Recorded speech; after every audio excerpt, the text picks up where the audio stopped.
Lena had the tactical team sent to my property because I fed my horses at 5:47 a.m. She had no idea what she'd just done. She'd essentially summoned law enforcement on the future chief of police. This is the same woman who slapped a neighbor with a $500 fine for parking his RV on his own land and forced another family to repaint their home because their beige wasn't the exact shade she approved of. For 6 straight years, Lena Morgan had weaponized the HOA like her own personal punishment machine. But this time, she picked the wrong person. I don't just understand the law. I spent my entire career upholding it. And now Lena was about to learn what it feels like when someone with actual authority decides she's had enough. Before we go further, drop a comment with your own HOA nightmare, because by the end of this video, you'll know exactly how to fight back. Let me introduce you to Mia Park, 52, a recently retired police captain out of Chicago. After 25 years in the department dealing with everything from street violence to financial crimes, she believed she'd finally found her version of peace in Pine Ridge Estates, 2 acres of quiet pasture bordering a state forest. Perfect for the horses that kept her grounded after losing her husband to cancer 3 years earlier. Mia paid $340,000 for her corner lot specifically for the space and solitude. Each morning, mist drifted over her pasture like something from a painting, and the soft nickers of her horses at dawn were better than any meditation soundtrack. She already had a small stable, but what she really needed was a proper barn, something that could hold winter hay and give shelter during storms. The scent of fresh sawdust and the rhythmic thump of construction tools had become her peaceful morning background noise. Everything was going exactly as planned. And then Lena Morgan showed up. Lena had been HOA president for 6 years, and believe me, she ruled that Homeowners Association like her personal empire. This woman would measure lawn height with an actual ruler and time sprinkler cycles to make sure people weren't violating water restrictions she'd invented herself. She lived in a $580,000 faux luxury home with obsessively pruned landscaping. In the last 2 years alone, she'd bullied 4 families into moving away. Mia had followed every rule, every regulation. She submitted her barn plans, received full county approval, confirmed she met all setback guidelines. Her permit papers were flawless. Everything was posted properly, and construction was running smoothly. That's when Lena marched down the gravel driveway in designer heels, clipboard in hand, wearing a look like something offensive had just assaulted her senses. "That structure is going to wreck our property values," Lena declared, skipping any semblance of politeness. Diesel fumes from the concrete truck mixed with her overwhelmingly floral perfume in a way that made you want to cough. Mia looked up from the foundation plans she was reviewing with her contractor. "Excuse me?" she asked. "Maybe you don't understand how things are handled here," Lena replied, dripping condescension with every syllable. "We have standards in this neighborhood." Mia had dealt with more than her fair share of difficult personalities during her career. She'd learned long ago that staying calm and sticking to facts usually deflated people like Lena pretty quickly. "I've gone over the covenants carefully," Mia said evenly. "My barn is in full compliance." Lena laughed, a sharp, brittle laugh like a glass breaking. "We'll see about that." She waved around some obscure clause about agricultural structures and threatened Mia with a $200 per day fine effective immediately. Nail guns snapped rhythmically in the background as the construction team kept working, oblivious to the storm brewing nearby. Mia watched Lena retreat to her white SUV, gravel crunching under those absurdly high heels, and felt something she hadn't in years. Not anger, because she'd trained herself to control that long ago. No, this feeling was closer to amusement. Lena Morgan had made a serious miscalculation. She assumed Mia was just another suburban resident she could shove around. She had no idea the woman standing by that half-built barn had spent decades dealing with people convinced they were above the rules. And Mia? Well, she was about to show Lena exactly what happens when you pick the wrong target. But before that could happen, Lena had to bury herself a little deeper. And trust me, she was more than willing. But before that could happen, Lena had to dig herself into a deeper hole. And believe me, she was more than willing to do exactly that. Lena wasted no time showing Mia just how petty authority can look in suburbia. Within 48 hours, she'd called an emergency HOA board meeting. Here's the thing about Lena's board. She controlled 3 of the 5 votes after years of carefully planting her loyal followers in key spots. Democracy at its finest, right? The meeting was set for 2 p.m. on a Wednesday because heaven forbid anyone with a job actually attend. Lena sat at the head of her dining table like she was running a global corporation instead of obsessing over mailbox designs. "We need to address the agricultural structure situation," she announced, rifling through papers with exaggerated importance. Here's where it got interesting. Lena had gone back and quietly revised the definition of agricultural structures in the HOA's rules. Suddenly, any building over 120 square feet required architectural committee approval. Mia's barn? 1,200 square feet. But it got even better. The architectural committee was made up of Lena and her 2 closest friends. They only met during business hours, charged a $500 non-refundable review fee, and gave themselves 45 days to decide on any application. And the decision had to be unanimous, which effectively handed Lena veto authority over everything. It was a carefully designed trap, expensive, slow, and meant to wear people down until they quit. Mia arrived at that board meeting carrying a folder stuffed with printed documents. While Lena droned on about community standards, Mia quietly rose to her feet. "Excuse me," she said, her voice carrying just enough command to slice through Lena's speech. "I'd like to read something from State HOA Law, Section 47,253A. Lena's expression shifted from smug confidence to irritation. "This isn't the time for... Any HOA rule change requires 30 days advance notice to all homeowners and cannot be applied to projects already approved and underway," Mia read aloud, clearly and steadily. She looked around the room. "My barn was approved by the county and construction started before your rule change. What you're trying to do is called retroactive enforcement, and it's illegal." The room fell silent except for the steady tick-tick-tick of Lena's wall clock. One of her board loyalists, a jittery man named Dale, shifted in his chair. Is that really the law?" he asked. Mia gave a calm smile. "Here's the key point for everyone. Any HOA rule change needs 30 days notice and cannot touch projects that are already in progress. You don't get to rewrite the rules halfway through the game." Lena's face shifted from pale to bright red. You could almost imagine steam pouring from her ears. "Legal technicalities," she snapped. "This is about the spirit of our community, not some loophole." "The law isn't a loophole," Mia replied evenly. "It exists to protect people from exactly this kind of arbitrary enforcement."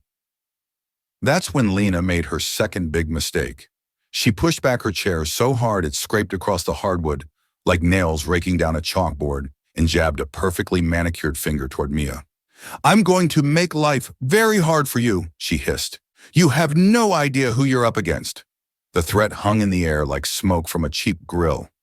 Lena stormed out of her own meeting, heels hammering against the floor like rapid-fire clicks, leaving her board members looking like embarrassed kids whose mom had just made a scene in the grocery store. What Lena didn't realize in the middle of her dramatic exit was what was happening just outside. 3 neighbors had quietly followed Mia out to the driveway. Carlos Rivera, a Vietnam veteran with rough, work-worn hands and gentle eyes, approached first. "Ma'am, I've been waiting 5 years for someone to stand up to her," he said. Linda Cho, a retired teacher with the organizational sharpness of a seasoned librarian, nodded firmly. "She made us tear down our garden shed last year," Linda said, claimed it was visually incompatible with the neighborhood look. "It was behind our house where no one could even see it." A third neighbor, Mark Daniels, shook his head. "My kids can't even shoot hoops in our own driveway," he said. "She says the noise violates the peaceful enjoyment clause." Mia listened to each story and felt something familiar wake up inside her, the same instinct that had made her a strong cop. These weren't just petty disagreements. This was a clear pattern of abuse with one common link: Lena. "Has anyone documented any of this?" Mia asked. The 3 neighbors traded sheepish looks. Documentation wasn't exactly their specialty. Mia smiled. "All right," she said. "Then we're about to learn how." Standing there in Lena's spotless driveway, something larger was starting to form. Lena believed she'd won this round, but in reality, she'd just made the biggest strategic error of her entire HOA reign. She'd brought her targets together. She'd united her victims. If you thought Lena was going to take that legal setback quietly, then you clearly haven't dealt with enough HOA presidents. This woman doubled down harder than a gambler on a losing streak in Vegas. Every morning, Mia found a new violation notice taped to her front door. Suddenly, her mailbox was supposedly zero point 0.3 inches too close to the sidewalk. Her garbage cans were visible from the street for 12 minutes past the acceptable window. Her composting manure pile, legal, fenced, and managed properly, was somehow deemed a public health concern. Lena called the county 3 separate times, claiming Mia was performing unpermitted construction. Each time an inspector arrived, saw her permits displayed exactly where they should be, and left with an apologetic shrug. At least the county staff was getting some job security out of it. Then came the noise complaints. Construction starting at 7 a.m., perfectly legal, was allegedly disturbing the peace. Police officers began recognizing Mia's address on their caller ID. One even joked that he might as well set up a tent in her driveway to save fuel. But the highlight was the call to animal control. Lena claimed Mia's horses were living in unsanitary conditions. The inspector arrived expecting some sort of backyard disaster and instead found 2 healthy, pampered horses in a spotless pasture with fresh water and premium feed. He spent more time scratching their necks than conducting an inspection. "Ma'am," he told Mia, "whoever reported this is wasting everyone's time. These horses are in excellent shape." The harassment had become absurd, but Mia had learned plenty about dealing with bullies in her law enforcement years. While Lena played petty games, Mia quietly built a case. She documented every encounter with timestamp photos. She recorded every conversation, perfectly legal in their state. She organized every false complaint into evidence piles, showing a clear pattern of harassment. Mia's kitchen table started to resemble a detective's caseboard, covered with legal pads and manila folders. But the real breakthrough came when Mia investigated Lena herself.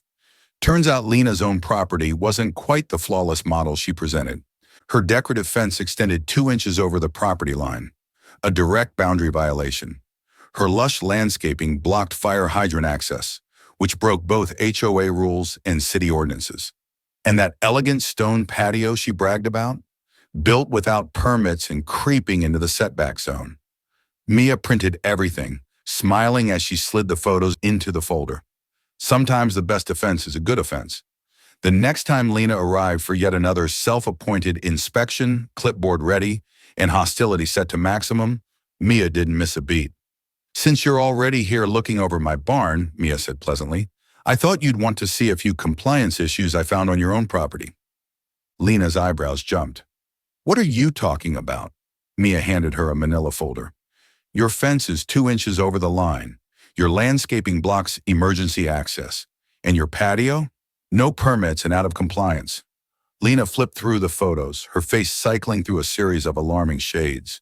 The earthy scent of fresh hay drifted from Mia's barn, clashing with Lena's overpowering perfume. This is harassment," Lena sputtered. "No," Mia replied calmly. "This is documentation, exactly like what you've been doing. Except in this case, the violations are real. Here's something every homeowner should understand. HOAs lose their enforcement power when they practice selective enforcement. If they ignore some violations and target others, the entire system becomes legally invalid. It's called the Selective Enforcement Doctrine, and it's the #1 tool for dealing with HOA tyrants. The takeaway? An HOA must enforce rules equally or not at all." Lena suddenly realized she was cornered, and cornered people tend to do reckless things. She pulled out an official-looking document. "I'm fining you $200 per day starting now," she declared, her voice shaky. "You have 30 days to tear down that barn, or we'll begin foreclosure proceedings." Mia read the document thoroughly. Then she looked at Lena with something almost resembling pity. "You know what, Lena," she said, "I think it's time we settle this properly. See you in court." As Lena stomped back to her SUV, gravel crunching like tiny bones under her heels, Mia felt a familiar calm wash over her. She had dealt with plenty of individuals convinced they were smarter than the system. They rarely were. Lena Morgan was about to learn exactly what happens when you threaten someone who genuinely understands how the legal process works. Lena filed a lawsuit against Mia for $50,000 in damages, claiming the barn would irreparably harm property values. The nerve was stunning. She was suing Mia for constructing a legal building on her own land. And here's the wild part. Lena actually convinced a judge to grant a temporary restraining order. Construction stopped immediately pending a hearing. The workers packed up, leaving expensive materials exposed to the weather, while Lena strutted around the neighborhood like she just won a grand prize. "I told you I'd make life difficult," she bragged to neighbor Linda Cho, who was retrieving her mail. Some people need to remember their place. But while Lena was busy celebrating, the neighbors were watching something interesting unfold. Carlos Rivera mentioned to his wife that Mia had been in law enforcement. Linda Cho noticed how effortlessly Mia handled legal documents. Word spread. Their new neighbor wasn't just strong, she was experienced. Mia spent her evenings at the kitchen table, legal pads everywhere, digging deeper into Lena's history. The pattern that emerged was exactly what a detective would expect. Lena's real estate license had 2 formal complaints for misrepresenting property values. She'd filed 3 lawsuits against other homeowners, lost 2, and settled a third. Public records showed she'd bought her home for $380,000, but claimed it was worth $580,000 on insurance documents. And the biggest discovery came from county records. Mia found the original 1987 HOA covenants, the foundational documents for Pine Ridge Estates. Section 12B explicitly allowed equestrian facilities and related agricultural buildings. Lena's 2019 amendment directly contradicted the original covenants. Trying to override those was like trying to amend the Constitution with a sticky note. Here's a legal tip that could save you thousands. Always read the original HOA documents at the county clerk's office. Those founding covenants outrank everything that comes after. Mia made certified copies, prepared her defense, and kept building her case. But Lena wasn't finished escalating, and what came next was about to cross into dangerous territory. While Mia was strengthening her case, Lena moved from annoying to downright dangerous. The first major escalation appeared on a Tuesday morning as Mia walked out to feed her horses. Scattered across her gravel driveway were dozens of roofing nails placed exactly where her truck tires would roll. Thankfully, she spotted the metallic glint in the early sunlight before driving over them. Her security cameras, installed once the harassment had ramped up, caught the entire incident. Lena's white SUV crept down the lane at 3:47 a.m. A figure dressed in dark clothes stepped out, tossed the nails, and sped off. The license plate was crystal clear in the infrared footage. But Lena wasn't finished. She discovered the power of anonymous complaints to state agencies. Mia started getting calls from the state police about reports of an unlicensed person impersonating an officer. Each time, Mia had to fax in her credentials and certifications, wasting hours of valuable time. Lena also attempted to turn the city council against Mia's upcoming appointment as police chief. She showed up to meetings clutching a petition claiming Mia was unfit for leadership due to legal disputes. The petition had 7 signatures, 3 of which were Lena's own name written in different variations. Then came the online smear campaign. Fake social media accounts appeared with usernames like Pine_Ridge_Protector or Safety_Before_, all posting warnings about a corrupt Chicago cop trying to infiltrate the community. The writing style was unmistakably Lena's, especially her habit of putting random words in quotation marks for emphasis. Local Facebook groups turned into battlegrounds. Lena posted dramatic rants about Mia's suspicious past, while Mia's growing list of supporters countered with facts, laws, and documented evidence. It was like watching a chess match between someone who understood strategy and someone who barely knew how the pieces moved. Meanwhile, financial pressure around Lena was coming to the surface. Carlos Rivera's contractor friend revealed that Lena owed him $15,000 for patio work. Linda Cho uncovered public records showing Lena's real estate license was under formal review by the state board. And her property taxes? 3 months overdue? Then Lena made her worst misstep yet. She showed up at Mia's door on a Friday evening, smiling like nothing had ever happened. The strong scent of her overly sweet perfume mixed with the faint fragrance of honeysuckle drifting from Mia's fence line. "Mia," she said brightly, voice laced with artificial charm, "I think we started off wrong. Maybe we can come to an agreement." Mia leaned against the door frame, curious where this was going. "I've been thinking," Lena continued, "you could have a very comfortable life here. Very comfortable. Maybe even a seat on the HOA board. Someone with your experience could be valuable." The implication hung between them like thick smoke. Lena was actually attempting to bribe her way out of the mess she'd created. "Are you attempting to bribe a police officer?" Mia asked, her voice switching into that flat, controlled tone all cops use when things turn serious. Lena's smile faltered. I'm suggesting cooperation. You should leave," Mia said. "Now." That weekend, the neighborhood rallied like never before. Carlos hosted a barbecue that was advertised as a casual hangout, but felt more like a quietly organized strategy meeting.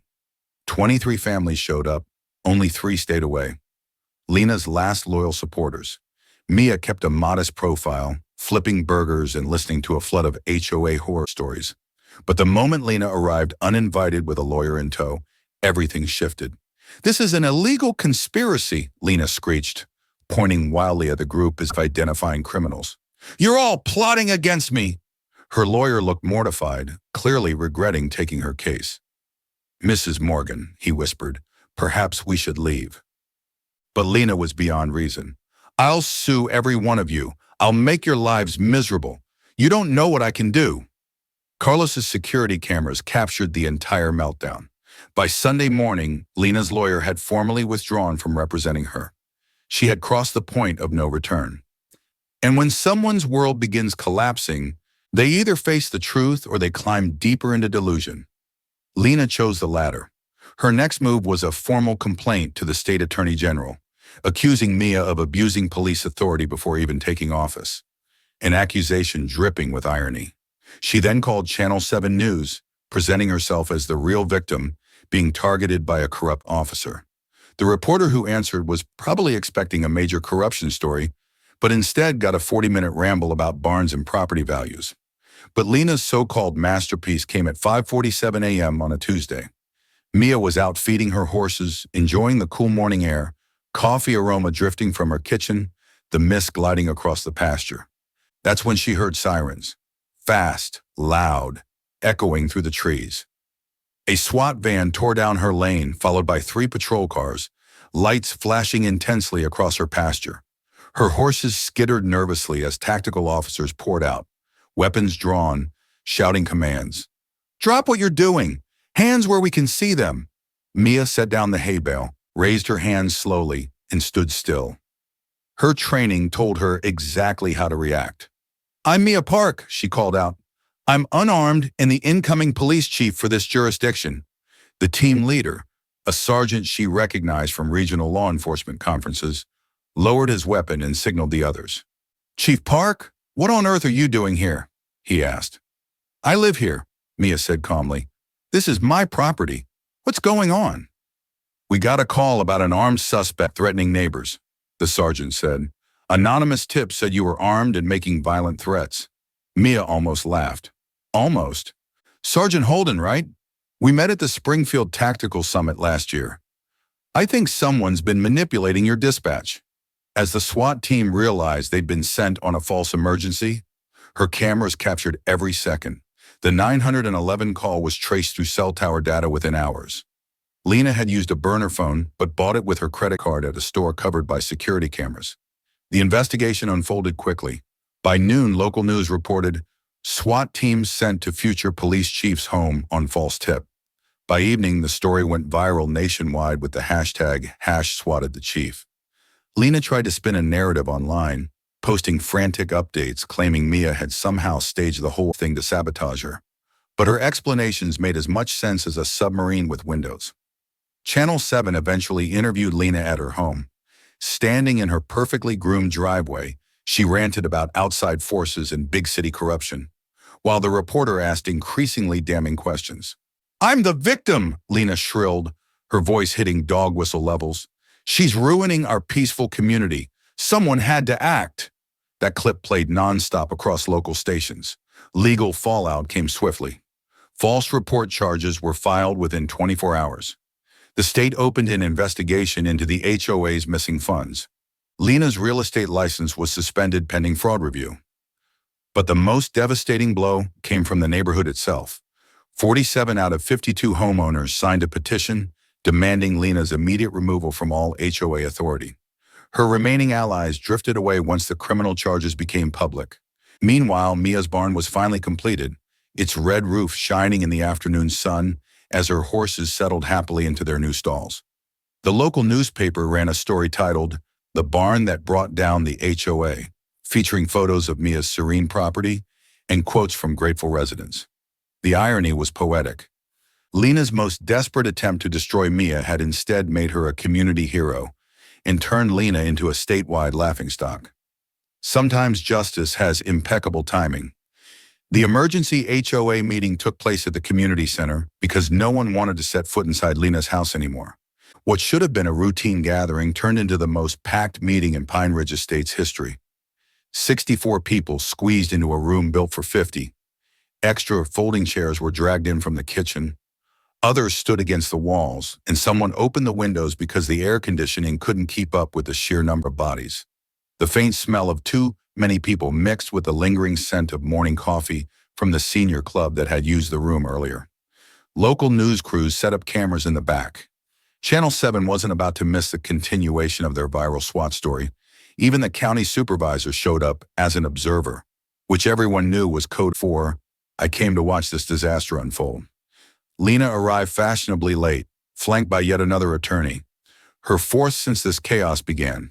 She wore her nicest suit and held herself like she was stepping into a courtroom where she still held power, instead of walking into her own downfall. "This meeting is an illegal takeover," she declared before sitting down. "I am the rightful president of this HOA and demand reinstatement." Carlos Rivera, now serving as interim president, looked up from his notes with the calm patience of a man who had survived far worse.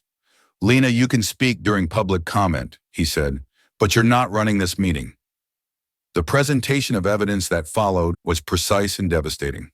Linda Cho, armed with her teacher's attention to detail and three-ring binders, laid out Lena's violations with PowerPoint-level precision. Selective enforcement, financial irregularities, harassment, everything thoroughly documented with dates and photos. Carlos then played video clips of Lena's blow-ups, including her outburst at the neighborhood barbecue and the now famous Channel 7 interview. Watching her threaten her entire neighborhood on a big screen was somehow even more painful the second time. When the financial report came up, the room grew still. $23,000 in unexplained administrative expenses, invoices for services never performed, payments to Lena's real estate company for property management tasks she wasn't authorized to perform. "This isn't sloppy bookkeeping," Linda said. "This is potential embezzlement." Mia was then asked to speak. She rose slowly, and the energy in the room shifted. Here stood the woman who had stood up to the HOA tyrant, the incoming police chief who had been swatted for feeding her horses. "I moved to Pine Ridge for peace," Mia said, her voice steady and clear. "I wanted a place to heal after losing my husband, a place where my horses could be safe, and I could be a good neighbor." She looked directly at Lena. "I never wanted a fight. I just wanted to build a barn for my horses." The room was silent except for the faint hum of fluorescent lights overhead. "But sometimes," Mia continued, "you have to stand up, not just for yourself, but for everyone who's been too afraid to speak." The room erupted in applause that lasted almost a full minute. Then the county supervisor stood up. The room fell silent once again. Everyone sensed a major announcement was coming. "I have something to share," he said, adjusting his glasses like a judge about to deliver a final verdict. "As of this morning, Pine Ridge Estates HOA has lost its corporate standing with the state due to failure to file required documents and questionable financial practices." Lena's face shifted from red to pale to a sickly green in seconds. "Additionally," the supervisor continued, "the missing $23,000 is now part of a criminal investigation by the district attorney's office. Mrs. Morgan no longer holds any legal authority within this HOA." That was all Lena needed to hear. She shot to her feet like she'd been jolted by electricity, pointing an accusatory finger at Mia and yelling about conspiracies, sabotage, and corrupt cops. But everyone had just sat through 40 minutes of documented evidence. Her tantrum looked less like righteous anger and more like a toddler denied dessert. "She's not even from here," Lena shrieked. "She's ruining this community with her big city corruption." Then came the moment that ended everything. Mia stepped forward, calm and composed. "Lena," she said, her voice carrying clearly through the room, "you called a SWAT team on a police officer because she was feeding her horses. Maybe it's time to ask yourself who really damaged this community. The room erupted again. Lena stormed out, her attorney trailing behind her like a man fleeing a burning building. 6 months later, Mia stood inside her completed barn, watching sunlight filter through the open doors. Her horses, Jasper and Willow, munched peacefully on fresh hay while the distant sound of children laughing drifted over from the renovated playground. As Pine Ridge's police chief, Mia had settled into her new role seamlessly. Crime dropped 23%, community engagement soared, and she'd launched a neighborhood watch program that actually united people instead of dividing them. Carlos ran it with military discipline, and even teenagers respected him. And Lena? Her downfall was poetic. She pled guilty to filing a false police report, a misdemeanor that came with 200 hours of community service and a $5,000 fine. The irony wasn't lost on anyone. She now picked up trash along the very streets where she once terrorized residents. Her real estate license was permanently revoked after the state board uncovered fraud. A judge ordered her to repay every penny of missing HOA funds plus interest. Her once proud McMansion quietly went up for sale 3 months earlier, and word around town suggested she'd taken a call center job 2 counties away. But the real transformation happened within the community itself. The new HOA board, with Carlos as president and Linda as secretary-treasurer, focused on genuine improvements instead of petty punishments. They organized a community garden, updated the playground, and added security lighting, all with funds previously disappearing under administrative expenses. Mia's barn became a minor local landmark. Beautiful Barns magazine featured it, calling it a triumph of resilience. The article generated speaking offers that Mia declined, instead donating the fees to a new cause. The Mia Park Public Service Scholarship launched at the Spring Town Hall meeting. Funded entirely by proceeds from her viral story, it would send 1 local student each year to the police academy with full tuition covered. Being an officer means serving the community, Mia said at the ceremony. It means standing up for the people who can't stand up for themselves. The first recipient, 18-year-old Aaron Ellis, wrote in his application, "I want to protect people the way Chief Park protected our neighborhood. Sometimes the ones causing harm don't carry weapons. They carry clipboards." The annual barn dance quickly became Pine Ridge's signature event. What began as Mia's idea for a simple fundraiser evolved into a countywide celebration. Local bands played between the barn and the pasture. Food trucks lined the lane and families spread blankets across the grass to watch the sun go down. As Mia stood there watching her neighbors laugh, dance, and relax, she felt a sense of peace she hadn't experienced since before her husband passed. The smell of barbecue mingled with fresh hay. Kids brushed Jasper and Willow under supervision, and teenagers danced awkwardly to country music while their parents pretended not to notice. "Chief," Linda called as she approached, handing Mia a letter. "You're going to enjoy this." It was from the police chief in the town where Lena had moved. Apparently, she had already filed 3 HOA complaints about undesirable residents and declining neighborhood standards. The letter was a friendly heads up. Mia laughed softly and folded the paper. Some people never change. "Should we warn them?" Linda asked. "Already did," Mia said. "Sent the chief a copy of our case file with a note that said, 'Heads up, this one's trouble.'" As string lights glowed between the barn and the house and the sun slipped behind the trees, Mia realized that sometimes the best revenge truly is living well. Her horses were happy, her community was thriving, and her work mattered. And it didn't hurt that the neighborhood bully finally received exactly what she'd earned. Now, I want to hear from you. Share your HOA horror stories in the comments. And if you enjoy seeing everyday people stand up against broken systems and win, hit that subscribe button and ring the bell. There are plenty more stories where justice takes center stage.